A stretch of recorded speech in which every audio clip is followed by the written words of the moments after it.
Elias Vandermere was one of the most powerful men in the world, a self-made billionaire who built Vandermere Global, a sprawling empire of tech, real estate, and renewable energy. At 71, he had everything: private jets, mansions scattered across continents, and a name that commanded boardrooms and governments alike. But he was haunted not by ghosts but by a question: would his sons preserve his empire, or destroy it the moment he was gone? His two sons couldn't have been more different. Alexander, the elder, was a polished, pragmatic corporate shark, ruthless, efficient, and obsessed with expanding the family fortune. Julian, the younger, was an artist and humanitarian, idealistic, empathetic, but viewed by many as weak in business. Elias often said, "Wealth doesn't change men, it reveals them," and he was determined to see what truth lay beneath his sons' carefully constructed masks. So, in the quiet of his mountain estate in Switzerland, Elias began to craft his final, and most dangerous, experiment. News broke that Elias Vandermere had died in a helicopter crash over the Italian Alps.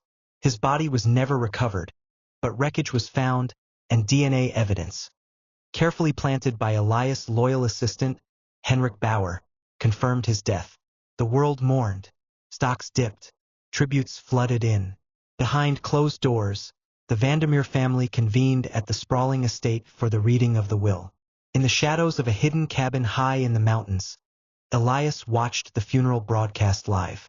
His face was expressionless, but his eyes burned with anticipation. "Let's see what becomes of my legacy," he murmured. The family attorney, Ms. Cordelia Finch, read the terms of the will.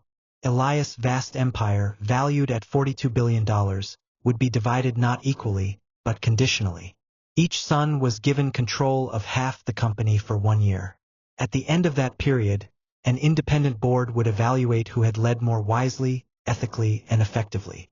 That man would inherit everything. But there was more. Hidden in the legalese was a clause known as the stewardship provision. Should either son be found engaging in deceit, greed, or actions unbecoming of moral stewardship, his claim shall be forfeit. The brothers left the meeting with forced civility, but cold suspicion already simmered beneath their words. Alexander wasted no time. He immediately began restructuring Vandermere Global, firing longtime employees and selling off the company's charitable branches.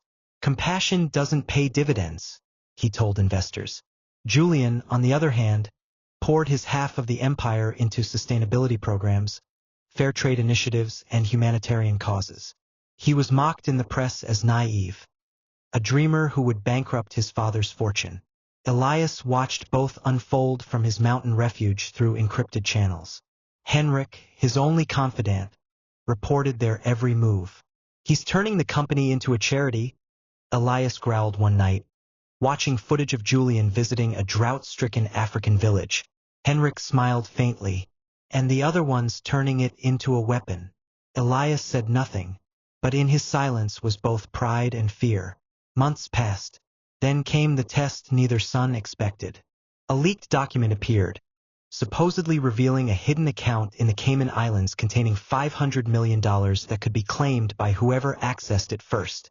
Alexander's aides found it and immediately began tracing the account. Julian's advisors urged him to do the same, arguing that it could fund his global programs. But Julian hesitated. Something about it felt wrong. "My father wouldn't hide money," he said quietly. "Not from us." Alexander, meanwhile, managed to hack into the account, only to find a single message inside: "Greed is the measure of blindness." Seconds later, every device in his office went black. His company servers crashed, costing him billions. Elias watched the chaos unfold. His experiment was working. As the year drew to an end, the contrast between the brothers could not have been starker. Alexander's empire was faltering, inflated profits masking crumbling foundations. Julian's division was smaller, but stable, respected, and admired worldwide. Then one night Alexander made his final move. He offered to buy out Julian's shares, for a staggering sum. "It's what father would have wanted," he said smoothly. Julian refused. "He wanted us to lead, not sell." Infuriated, Alexander secretly ordered investigators to dig up dirt on his brother.